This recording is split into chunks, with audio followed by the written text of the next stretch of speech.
ओह, क्या आपने ये देखा? वहां कुछ हो रहा है। एक पहाड़ आकार ले रहा है और पहाड़ से सटी जमीन धंस रही है। ये एक ब्लॉक पर्वत है। घाटी भी आकार ले रही है। इस रिफ्ट घाटी में कौन सी नदी बहती है?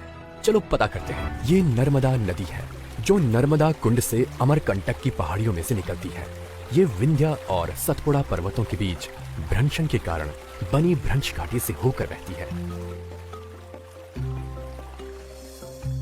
ये मध्य प्रदेश राज्य से होकर पूर्व से पश्चिम की ओर बहती है और अंत में गुजरात राज्य को पार करने के बाद अरब सागर में समाप्त हो जाती है। नर्मदा एक महत्वपूर्ण नदी है जो उत्तर और दक्षिण भारत के बीच की पारंपरिक सीमा बनाती है। ये नदी विश्व प्रसिद्ध संगमरमर की चट्टानों से होकर अपना रास्ता बनाती है। उसके बाद ये जबलपुर के पास भेड़ा घाट में 30 मीटर का एक जलप्रपात बनाती है जिसे धुआंधार जलप्रपात के नाम से जाना जाता है। पानी के तीव्र ढाल से गिरने की वजह से धुंध के घने बादल बनते हैं। इस जलप्रपात की गर्जना दूर तक सुनाई देती है। गुजरात राज्य से बहती हुई ये नदी गुजरात के नर्मदा जिले तक पहुंचती है जो प्रसिद्ध स्टैच्यू ऑफ यूनिटी के लिए जाना जाता है।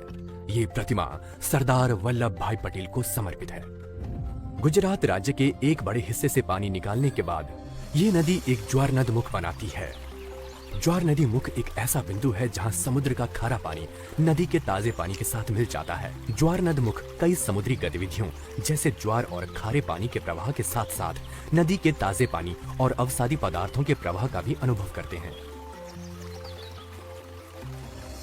अमरकंटक से खंभात की खाड़ी तक नदी लगभग 1312 किलोमीटर की यात्रा करती है। सिंचाई और पीने का पानी इतने बड़े पैमाने पर उपलब्ध कराने की वजह से इसे मध्य प्रदेश और गुजरात की जीवन रेखा कहा जाता है। नर्मदा के समान ताप्ती नदी भी एक समानांतर भ्रंश घाटी में बहती है।